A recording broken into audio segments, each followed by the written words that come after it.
প্রার্থনা করলাম নববর্ষ সবাই খুব ভালো থাকুক, সুখে থাকুক।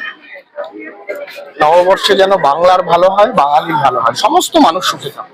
এবং ভোটের মরশুম আর কদিন পর বিধানসভা নির্বাচন, মায়ের কাছে বললাম এই নির্বাচনে যেন কোনো মায়ের কোল খালি না হোক, সমস্ত রাজনৈতিক দল শান্তিপূর্ণভাবে প্রচার করুক, রাজনৈতিক হিংসা মুক্ত হোক বাংলা, সবাই সুখ। বলছি বারবার, আমার কোথাও আমি বলছি না যে আমি বলছি এই পরিবেশটা ফেরাতে হবে।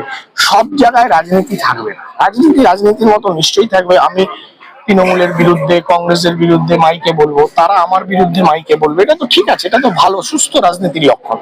কিন্তু কেউ বিজেপি করছে বলে তার বাড়ি হামলা করব, সিপিএম করছে বলে বাড়ি হামলা করব, এইটা ঠিক না, এই পরিবেশটা ঠিক না। প্রত্যেকে, সমস্ত রাজনৈতিক দলের যারা কর্মী আছে, সিপিএম, তৃণমূল, বিজেপি, কংগ্রেস, প্রত্যেকে কোনো মায়ের সন্তান, কারোর স্বামী, কেউ কারোর স্ত্রী, কেউ কারোর ভাই। একটা তৃণমূল কর্মী মার খেলেও তার মায়ের কষ্ট হয়, একটা বিজেপি কর্মী মার খেলেও তার মায়ের কষ্ট হয়।